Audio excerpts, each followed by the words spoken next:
Hey everybody, welcome back to another episode of City Chit Chat. This is Danielle Lozier-Ortiz at M. Slaughter Real Estate, your local real estate brokerage. I am sitting here, a surprise to me I should say, with our candidate for mayor and current acting mayor Patrick Keefe. So thank you. Thank you. As again, I was very surprised that we are actually sitting with one of the mayoral candidates because I was only planning on, as I explained to you, that I was only going to do the city councilors at larges where there was such a large race for that. So thank you for joining us. I am going to get right into it because I know your time is valuable because you are hitting the beat, as you say. Every day. That's what you say. So my very first question is, start off light, and I want you to feel comfortable and tell us a little bit about yourself and your family and what you guys like to do for fun. Sure. Well, I'm Patrick Keefe, and I live in Revere. I moved here 21 years ago. Bought a beautiful home in West Revere, and I'm very happy. I have a wife and 2 children and a dog. Everybody has a dog. What kind of dog? A Boston Terrier. Okay. He's 5 years old. His name is Vinny. Okay. I have a Mabel. She's an Old English Bulldog. Mabel? Okay. I'm sorry, I'm plugging my dog. Sorry. So he's Brindle as well. Is your bulldog? She is Fawn. Okay. Yeah. So Vinny was actually named after Vince Wilfork. Okay. So we call him Vinny. I have a defensive line dog. So my former dog was Bruce Brewski. He was a boxer. I like the bully breeds. Oh yeah, Christian noses. But we've been in Revere, and we raised our family here. So 2 children, both of them are Revere students. My daughter recently graduated and is going to college at UMass to be a teacher, and my son is still at the high school, and he's going to be graduating soon. And just love the community. But what we do for fun, we're definitely a sport. Besides meeting everybody. Right. Well, we're a very people-oriented family. My son's personality is a lot like mine. My wife and I, we like to entertain. We both have cooking and culinary backgrounds. Mine is more professional. I worked in the restaurant business for most of my life. Culinary school graduate. What's your specialty? Well, I like to say everything. I ran a very large seafood company for the last 20 years. So seafood is definitely a big part of the influence on the cuisine that I prepared. But I like everything. I don't like to pigeonhole myself as one type of cuisine. Grew up in an Italian family, so I make a mean gravy. I call it gravy. I'm sorry. Okay, 50-50 split out there. The cold is out. Gravy is like 51-49 sauce. Yeah. My family is a gravy family too. Yeah. So my husband is sauce. Yeah, and it's okay. I don't shame you, but I just you talk and you it's how you grew up. And so in my household, my parents, my grandparents, it was gravy. And I do have friends that call it sauce, and that's how their family talking. So grew up in an Italian household, like I mentioned, but. My wife and I, we do like to cook a lot. Her specialty is more on the pastry and the baking end. Oh, sweet. She's on the sweet, Literally. So really good combination. That's good. You definitely don't leave the Keefe household underserved. Right. For food, that is. That's all right. I'm all good about food, so I'm on food for sure. And what do you guys love most about Revere? I think a canned response is its people, but because that is something that no matter what community you live in, you end up choosing the community you live in because of the people you surround yourself with. Sure. And the greatest part about Revere is you get people from all over. So, and I've always been, working across the country, I've always been really intrigued at where people are from. And that doesn't mean just someone that's from another country, but I like hearing stories from someone that came from Illinois, or someone that came from California, or someone that came from Latin America or Europe. I always like to find their story and what brought them here, especially when I talk to them from Revere. So why did you come here? Well, I grew up in Everett. Okay, how far? So Everett, Winthrop, and then Revere. And I settled on Revere because its proximity to Boston. Sure. So that was a big part for me, traveling into the city every day. No one likes traffic. Right. And the only way to avoid it is to get a little closer. Right. So cut the commute, and living close to Boston, great institutions, great schools, great hospitals, was something that drew me close to the city, but also Revere, being a community that I settled on, we were very happy with the experiences we were having, the friends we were meeting, the programs that were in place. So that was something that I love about Revere. And of course, my second favorite part about Revere is the beach. Of course. I love it. I'm drawn to the water. I'm a Right. Pisces. Yeah. So Okay. I'm drawn to the water. It's something Sure. that it settles me. It's whenever I'm near the ocean, I definitely feel something different. Yeah, I mean, I grew up down the Point of Pines, so you always had that ocean fresh breeze, if you want to call it fresh, but that ocean breeze, so you knew exactly when it was going to be low tide for sure. But it definitely hearing that in the background, I think it's a calm, settling kind of thing. Yeah. So that's awesome. And you've been in politics for a while now, sitting on as chair of the city council, now the acting mayor. What have you learned most from those two posts? If they're similar, different, whatever it may be, what are the things that you've come out of so far? Well, 7 years on the city council, and in the chair position or in the president position a few times. It's a big leadership position, and I'll say that sometimes the leader, and I talked to Council McKenna about this too as she's taking that on. I had her in school, by the way. She's wonderful, but also you sometimes have to play referee, and so sometimes you're doing less of the acting and action. It's more of the refereeing, the actual.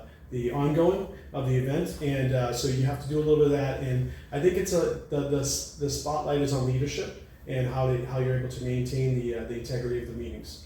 And then as the mayor, as the acting mayor, it's another leadership position, but the greatest change is the speed in which you can get things done. Where as a councilor you have to put in a motion, or sometimes you have to ask and request to go through certain departments. But as the council, you have a little bit more of a direct line, and it's you can not in everything you can be a little bit of the final say. You have that conversation, you have that dialogue and debate on how things should go, and then sometimes you do have the opportunity to say this is the path we're going to take. But you don't want to abuse that. Right. You always want to use that to surround yourself with good people, get good input, make a good decision. Right. And that's been a good. I wouldn't say a learning. I was in a leadership position prior to coming into the mayor's role, and it was one that I always collaborated around a big table of really influential people, and we always made good decisions. Yeah. I think I was talking to you earlier. It's sports analogy is the quarterback.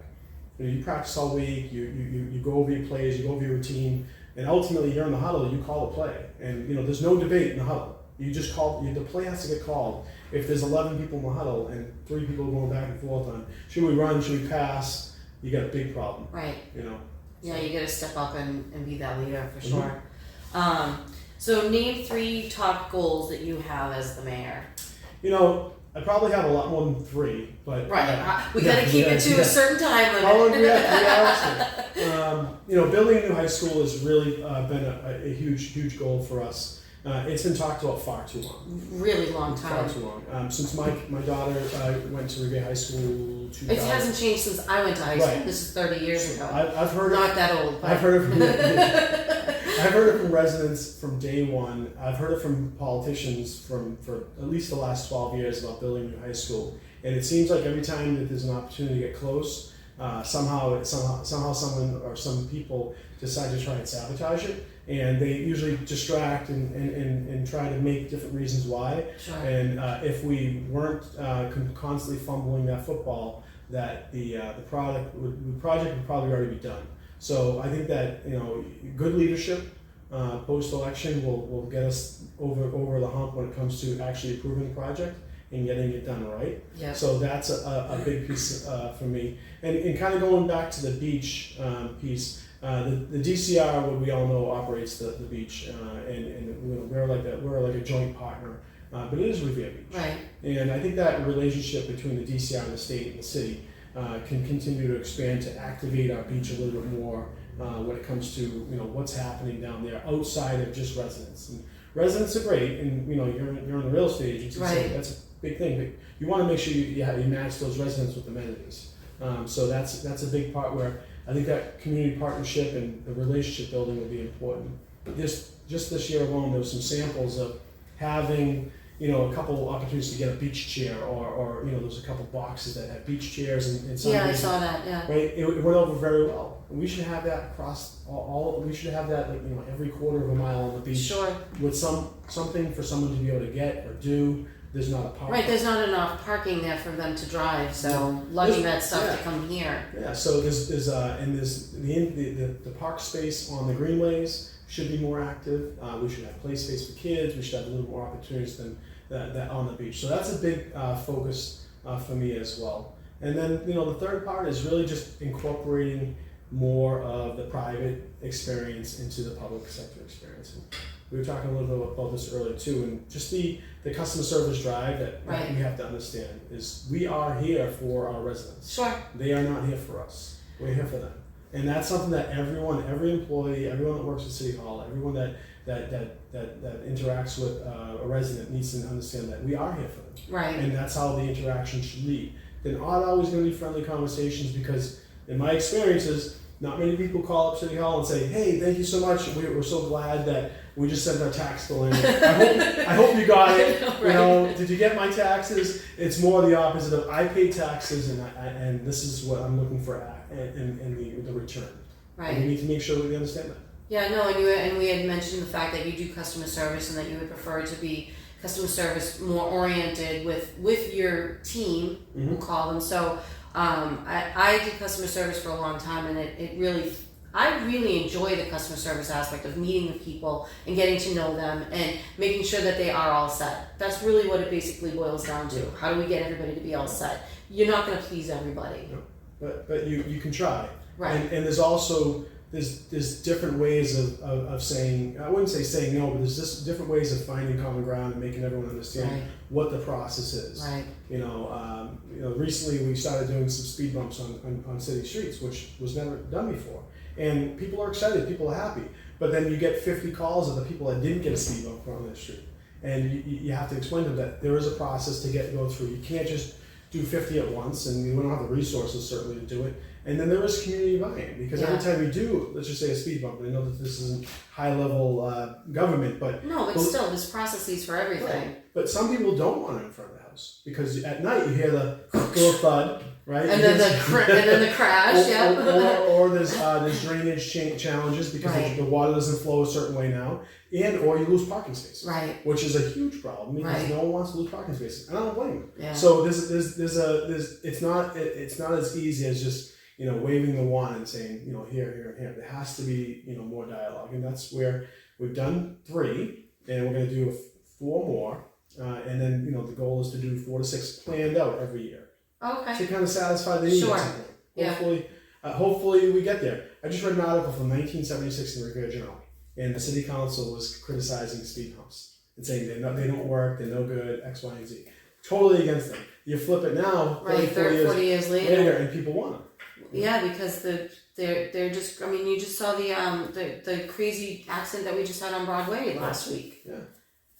Yeah, people driving too fast. They really are. I feel like during the closure, the pandemic, people forgot how to drive. I really, not saying everyone, but I think people were so used to an open road that they got a little heavier on the foot, and they need to kind of correct that behavior now. Yeah, I mean, especially now back with school and stuff like that. The kids don't pay attention as it is, so it's our job to pay attention more for them when we're driving. So this webpage is all about local, shopping local, buying local, whatever it may be, but the promotion of local businesses. What is your office doing to support small businesses in the city? So we have our Revere Chamber of Commerce that does a really good job of helping highlight local businesses. But I think the mayor's office, we do help fund the chamber, and the state helps as well. So that's one way to highlight, but it's really about the actions on how you support them with your city policies. So small businesses sometimes are challenged with not having deep pockets or deep resources with personnel to get a business license or know how to open a business. So we want to help streamline that process. And my team just recently, we're starting to put together like a new business guide, the checklist of what you need to get done to open a business. Find that on Revere.org. Right. So we're almost finalizing that. We work with the building department, we work with our solicitors team, we also work with our licensing team to say, let's get them the most streamlined way to open a business. Sure. To help a small business get off their feet, because that first 12 to 16 months, it's do or die. Yeah. If they aren't able to get off the ground. And they're paying rent, and they still have to pay rent no matter what. Yeah, and if they don't have a good lease and they're paying rent way in advance, then they're in big trouble. So we want to help get them off the ground. What about the diversity though? Are you going to have this in multiple languages? Yes, I mean, yes. I mean, it's, Multiple the languages. city has changed over the last 20 years, so. So we'll have it in we'll have it at least 3 or 4 languages, but on top of it, we'll have community liaisons be able to help navigate them. Okay. We have community liaisons and digital navigators.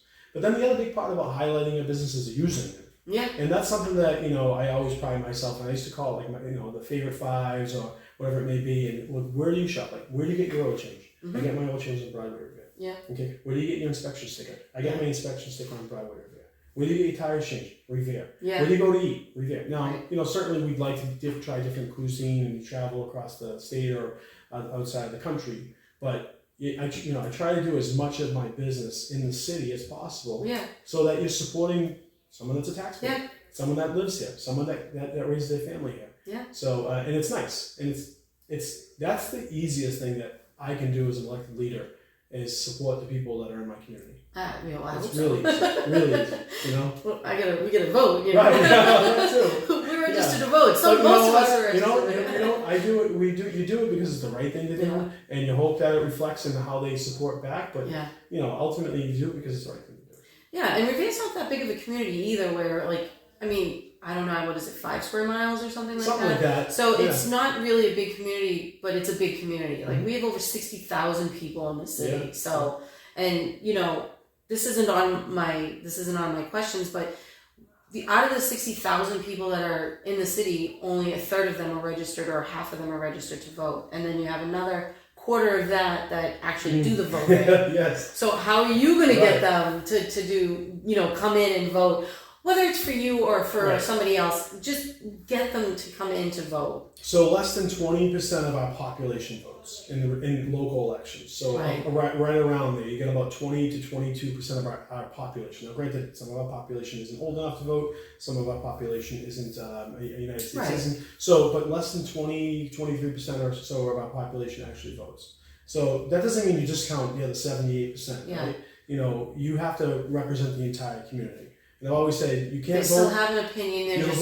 They're not utilizing it to the fullest. But that's where I think that people need to get more active, especially when you see more action and activity when it comes to social media, or you see more people trying to get involved. Right. And the biggest way to get involved is casting a vote, right? And you put a ballot in because you're able to say, I want X, Y, and Z to represent me. I want Mr. Patrick Keefe to represent me. But that's the biggest way to impact it because most of our local elections are decided by a handful of votes. I've seen councilors win or lose by 10 votes. I know. 10 votes. I know. Crazy. Yeah. Right? I've seen it. It's like literally 10 votes. The city of Boston, of the number of residents in Boston, had a local councilor lose by 2 votes. That was Boston. Revere's had 10, 8. We've had mayor elections decided by 100 or so votes. So a small fraction of our population really changed the way that our city is represented, and that should be more reflective of our community. And so that's big for me, trying to engage in all of our residents and letting them know that we're here to represent you all. Make sure you're represented. Yeah, and you have until September 9th to register to vote. Correct. Yes, you do. See, I looked at it. I learned all kinds of things about you have until politics. September 9th for the preliminaries. And then, right. So you have a few days. I don't know when this goes out, but you'll be able to put it out. Yeah, we'll get this out sooner than later. That's for sure. What sets you apart from the other candidates for mayor? You tell me because I don't know. I haven't met anybody else. You're the only one that I've met. Well, I am impressed that you reached out to me, which I have to say I'm becoming popular. Accessibility is huge. I think eye level is something that I think that I'm a little more familiar with people when it comes to. I treat people all the same. And I like to be at the ground level with them. I'm not higher than you. Certainly don't want to be lower than you, but I want to be at eye level with you.